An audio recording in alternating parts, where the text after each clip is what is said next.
বিদেশ থেকে কেউ এসে বিএনপিকে চাঙ্গা করার মতো পরিস্থিতি নেই বললেন ওবায়দুল কাদের।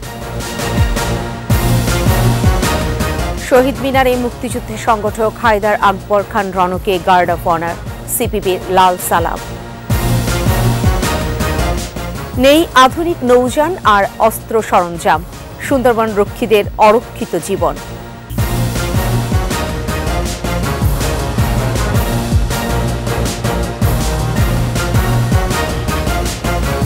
এতক্ষণ শুনছিলেন ফার্স্ট সিকিউরিটি ইসলামী ব্যাংক পিএলসি সংবাদ শিরোনাম। প্রত্যেককে আমন্ত্রণ জানাচ্ছি ২১ দেশের সংবাদে, সাথে থাকছি ফেরদৌসী আহমেদ। দর্শক, ২১ টেলিভিশনের সংবাদ একই সাথে সরাসরি দেখতে পাবেন আমাদের ফেসবুক পেজ www.facebook.com/2124 অনলাইনে। বিদেশ থেকে কেউ এসে বিএনপিকে চাঙ্গা করবে সেই পরিস্থিতি এখন নেই বলে মন্তব্য করেছেন আওয়ামী লীগের সাধারণ সম্পাদক ওবায়দুল কাদের। উপজেলায় এমপি মন্ত্রীদের স্বজনদের প্রার্থিতা বিষয়ে দলীয় নির্দেশ সমন্বয়কারীদের সাজার হুঁশিয়ারিও তার। মফিউর রহমান জানাচ্ছেন বাকিটা। সাম্প্রতিক বিষয়াবলী নিয়ে ধানমন্ডিতে আওয়ামী লীগ সভাপতির রাজনৈতিক কার্যালয়ে সংবাদ সম্মেলনে আসেন দলটির সাধারণ সম্পাদক ওবায়দুল কাদের। বলেন, যুক্তরাষ্ট্রের দক্ষিণ ও মধ্য এশিয়া বিষয়ক সহকারী পররাষ্ট্রমন্ত্রী ডোনাল্ড লু আসছেন দুই দেশের সম্পর্ককে আরও এগিয়ে নিতে। প্রধানমন্ত্রী শেখ হাসিনাকে পাঠানো চিঠিতে মার্কিন প্রেসিডেন্ট জো বাইডেন যা বলেছেন তার বাস্তবায়ন দেখবে সরকার। নির্বাচনের পর প্রেসিডেন্ট বাইডেন যে চিঠি আমাদের প্রধানমন্ত্রীকে দিয়েছে, সেই চিঠিতে আমেরিকার যে দৃষ্টিভঙ্গি প্রতিফলিত হয়েছে, আমরাও এখানে বাস্তবে দেখব সেটার প্রতিফলন বাস্তবে কতটা। ওবায়দুল কাদের বলেন, বিএনপি নির্বাচনে না এসে বড় ভুল করেছে, আর বাইরে থেকে এসে কেউ তাদের মদদ দেবে, চাঙ্গা করবে এমন পরিস্থিতি নেই। কেউ আমাদের দেশে এসে এখানে বিএনপিকে আবারও মদদ দেবে, চাঙ্গা করবে, সেই পরিস্থিতি বোধ এখন বিশ্ব রাজনীতিতে মোটেই নেই। স্থানীয় সরকার নির্বাচনে এমপি মন্ত্রী স্বজনদের প্রার্থিতা নিয়ে তিনি বলেন, দলীয় নির্দেশ অমান্য করলে তাদের শাস্তি পেতেই হবে। আওয়ামী লীগ ৭৩ জন এমপিকে মনোনয়ন দেন, ২৫ জন মিনিস্টারকে ক্যাবিনেট থেকে বাদ দিয়েছে। শাস্তিটা অনেকভাবে। ১৪ দলীয় জোটের বিষয়ে আওয়ামী লীগের সাধারণ সম্পাদক বলেন, জোট আছে, থাকবে, যথাসময়ে আলাপ আলোচনার জন্য বসবেন প্রধানমন্ত্রী শেখ হাসিনা। মফিউর রহমান, ২১ টেলিভিশন, ঢাকা।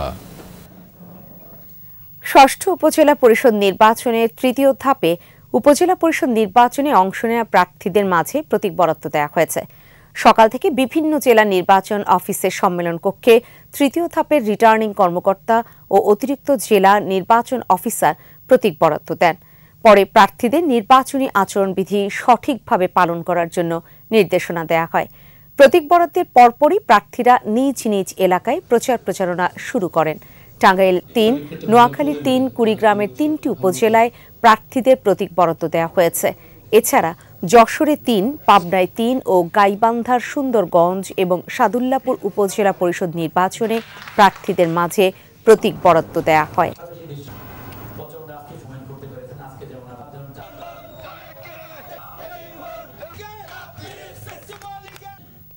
মার্ক্সবাদী আন্দোলনের নেতা কমরেড হায়দার আকবর খান রণকে শেষ শ্রদ্ধা জানালেন সর্বস্তরের মানুষ। কেন্দ্রীয় শহীদ মিনারে গার্ড অব অনার প্রদান করা হয় মহান মুক্তিযুদ্ধের এই সংগঠককে।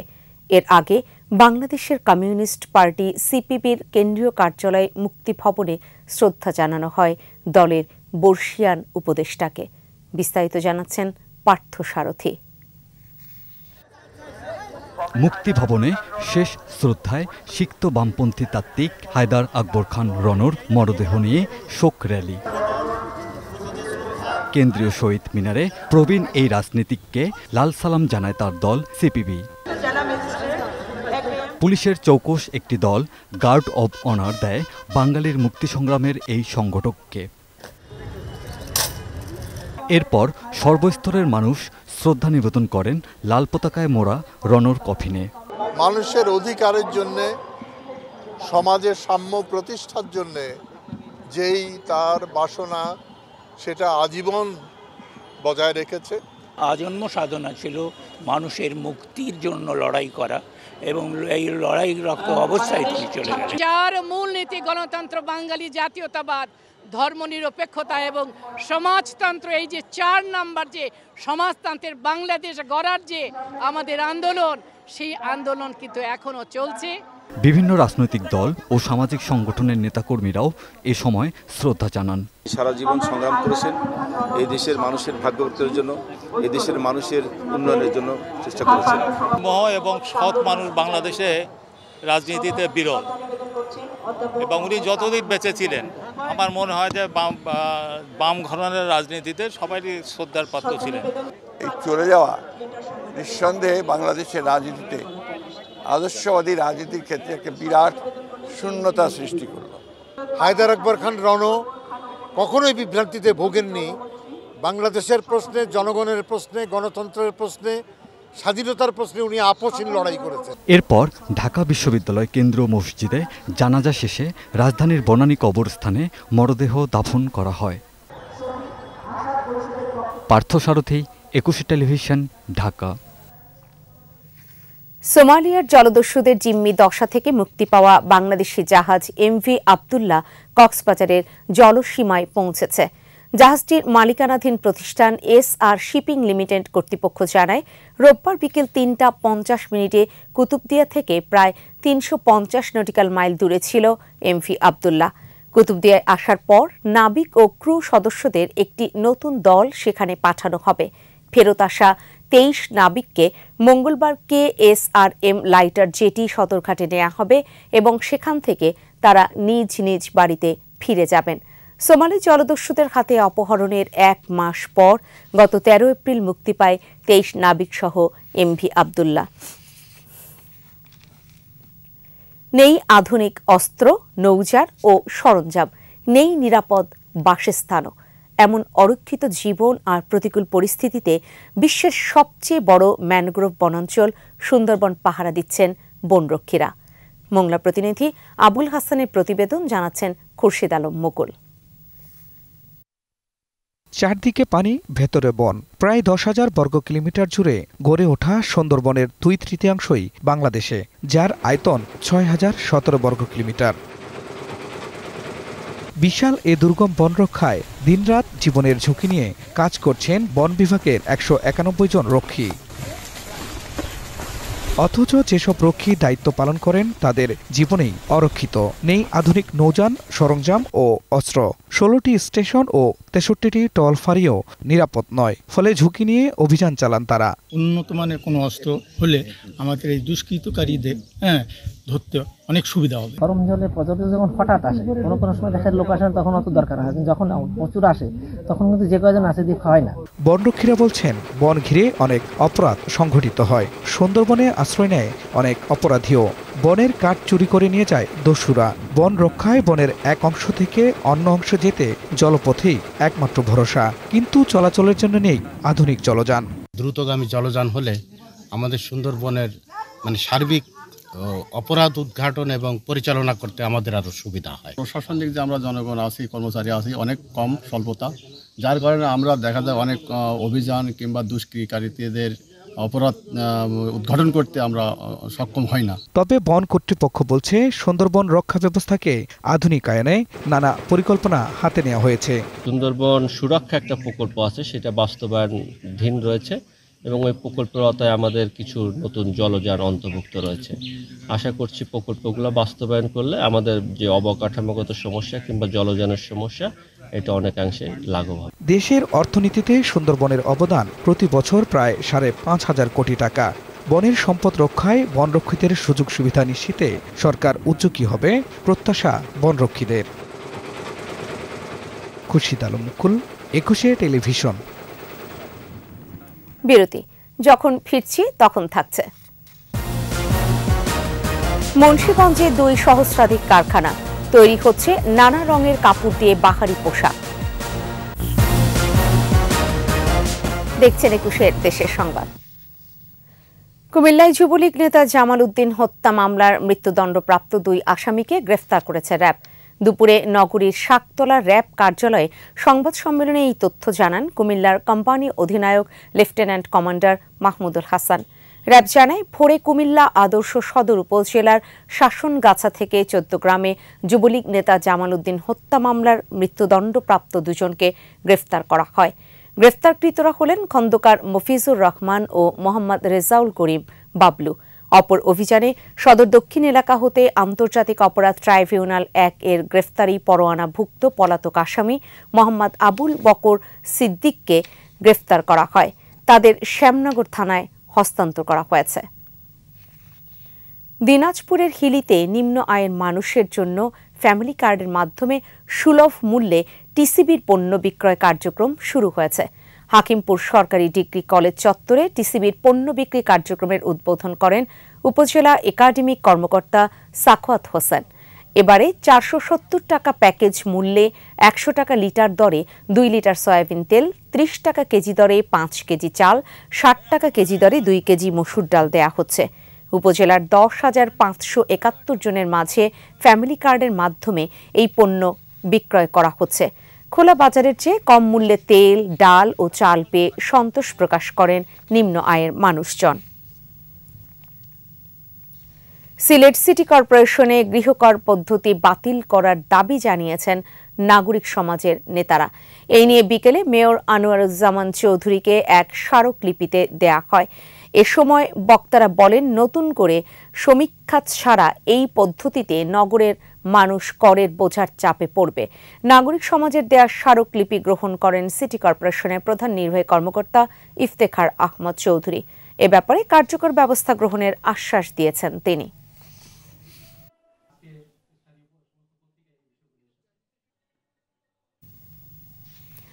গাজীপুরে তৃতীয় লিঙ্গদের কৃষিকাজে স্বাবলম্বী হওয়ার উপায় শীর্ষক এক প্রশিক্ষণ শুরু হয়েছে। সকালে গাজীপুরে কৃষি প্রশিক্ষণ কেন্দ্রের হলরুমে 31 জন হিজড়া নিয়ে 2 দিনের কর্মশালা হয়। এতে সভাপতিত্ব করেন জেলা কৃষি সম্প্রসারণ অধিদপ্তরের উপপরিচালক মোহাম্মদ রফিকুল ইসলাম খান। বক্তব্য রাখেন সদর উপজেলা নির্বাহী কর্মকর্তা ফয়সাল হক। এ সময় কৃষি সম্প্রসারণ অধিদপ্তরের অন্যান্য কর্মকর্তারা উপস্থিত ছিলেন। কর্মশালার প্রথম দিনের শেষে প্রশিক্ষণার্থীদের মাঝে বিভিন্ন ধরনের শস্য বীজ বিতরণ করা হয়।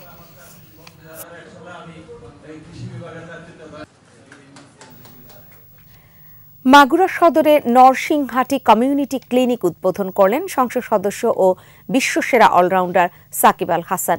দুপুরে 30 লাখ টাকা ব্যয় নির্মিত মাগুরা সদরের জগদল ইউনিয়নের নরসিংহাটি গ্রামে নির্মিত কমিউনিটি ক্লিনিকের উদ্বোধন করেন তিনি। এ সময় উপস্থিত ছিলেন civil surgeon doctor Mohammad Shamim Kabir, Magura Sadar উপজেলা নির্বাহী অফিসার মোহাম্মদ মিজানুর রহমান, জেলা স্বাস্থ্য প্রকৌশলী অধিদপ্তরের প্রকৌশলী শাহাবুল হোসেন। গ্রামীণ জনসাধারণের দোরগোড়ায় স্বাস্থ্যসেবা পৌঁছে দিতেই এই কমিউনিটি ক্লিনিক স্থাপন করা হয়েছে বলে জানান সংশ্লিষ্টরা। দেশে স্থানীয় বাজারে পোশাক পল্লী হিসেবে খ্যাত মুন্সিগঞ্জের সিপাহীপাড়া, বজ্রযোগিনী ও শাকরি বাজার এলাকা রয়েছে প্রায় 2 সহস্রাধিক ছোট কারখানা। তৈরি হচ্ছে নানা রঙের কাপড় দিয়ে বাহারি ডিজাইনের পোশাক। মুন্সিগঞ্জ প্রতিনিধি সাইফুর রহমান টিটুর তথ্য ও ছবিতে বাকিটা জানাচ্ছেন মাসুম আলিসা। ঢাকার অদূরে মুন্সিগঞ্জ সদর উপজেলার মীরকাদিম পৌরসভার গোয়ালঘুন্নি, দরগাবাড়ি, কাঁঠালতলা, রামপাল ইউনিয়নের সিপাহীপাড়া, সুখবাসপুর, পঞ্চসার ইউনিয়নের শাখারিবাজার, তেলের বিল গ্রাম। এসব গ্রামের প্রতিটি বাড়ি যেন একটি ক্ষুদ্র পোশাক কারখানা। এখানকার পোশাক ঢাকার ইসলামপুর, কেরানীগঞ্জ ও নারায়ণগঞ্জের বড় বড় পাইকারি বাজার হয়ে দেশের বিভিন্ন অঞ্চলের বিপণী বিতানে। এলাকার মিদে ঠিক আছে, শিবাইপাড়ার মিদে শাকারি বাজার সবচেয়ে বেশি জনপ্রিয়তা এই দর্জি কারখানার। ঠিক আছে, আমাকে রইল পূর্বপুরুষ থেকে এই দর্জি কারখানা এটা চলে। কাপড় আনা হয় নারায়ণগঞ্জ থেকে, ইসলামপুর থেকে কাপড় আনা হয়।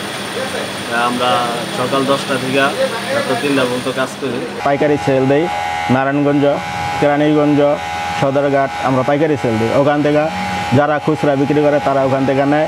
এই পোশাক পল্লীতে কম্পিউটারাইজড এমব্রয়ডারি মেশিনে করা হয় বাহারি ডিজাইনের নান্দনিক কাজ। পোশাককে বর্ণিল করতে কারিগররা নিপুণ হাতে যুক্ত করেন রং বেরঙের লেস, চুমকি এবং পুঁতি।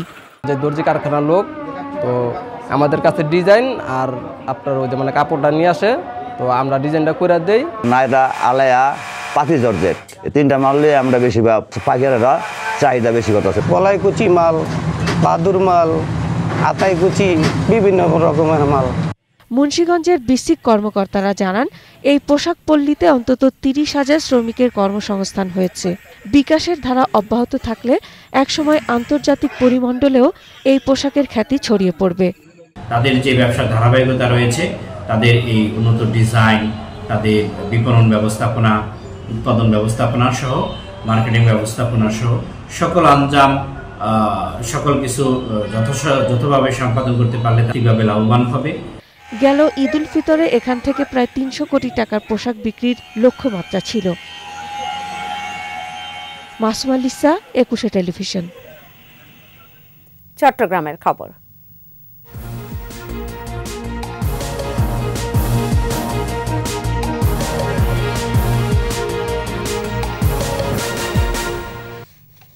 একটি স্বাধীন দেশে কেএনএফ যে দুঃসাহসিকতা দেখিয়েছে তাতে কেউ পার পাবে না বলে হুঁশিয়ারি দিয়েছেন বিজিবির মহাপরিচালক মেজর জেনারেল মোহাম্মদ আশরাফুজ্জামান সিদ্দিকী। বান্দরবানের থানচি ও রুমার বিভিন্ন সীমান্তের অপারেশনাল এলাকা পরিদর্শন করতে এসে একথা বলেন তিনি। এ সময় বিজিবি মহাপরিচালক সবাইকে অপারেশনাল প্রশিক্ষণ ও প্রশাসনিক বিভিন্ন বিষয়ে দিক নির্দেশনা দেন। তিনি বলেন, কুকি চীন সন্ত্রাসী বাহিনীর বিরুদ্ধে যৌথ বাহিনীর যে অভিযান হচ্ছে তা সরেজমিনে দেখতেই তার আশা। কোনো কুকি চীন সদস্য যেন পালিয়ে যেতে না পারে সেজন্য সীমান্তে বিজিবি সতর্ক অবস্থায় আছে বলেও জানান তিনি।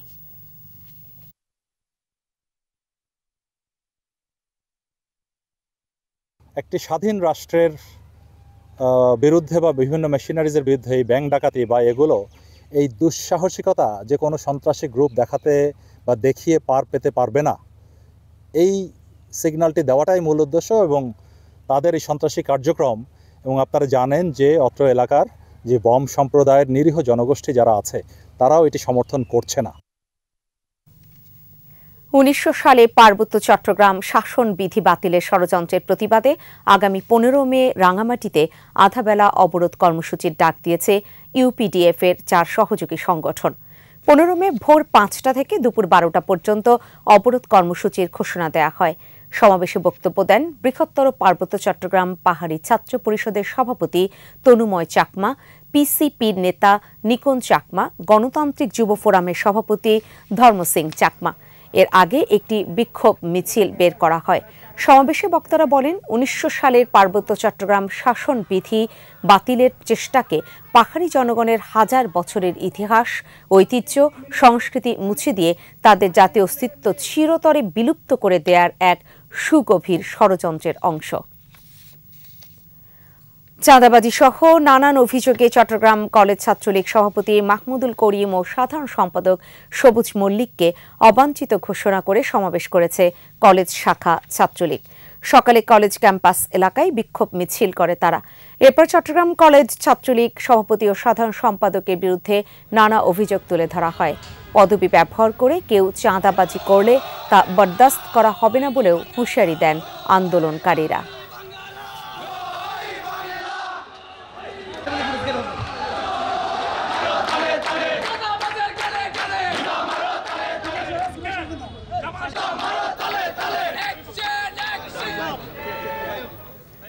শেষ করব 21 দেশের সংবাদ, তবে যাবার আগে ফার্স্ট সিকিউরিটি ইসলামী ব্যাংক পিএলসি সংবাদ শিরোনামগুলো জানিয়ে দিব আরো একবার।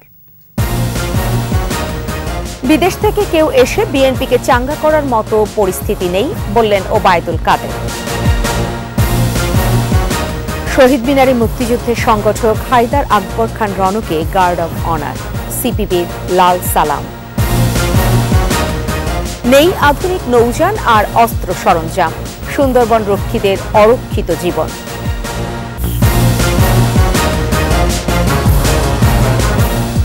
সর্বশেষ খবর জানতে ডায়াল করতে পারেন 2021 নম্বরে আর ভিজিট করুন 21-tv.com এই ওয়েবসাইটে। এছাড়া ফেসবুকে ভিজিট করতে পারেন facebook.com/2124 অনলাইনে। এতক্ষণ সাথে থাকার জন্য ধন্যবাদ। পরবর্তী সংবাদ রয়েছে সন্ধ্যা 7টায়, দেখার আমন্ত্রণ রইল।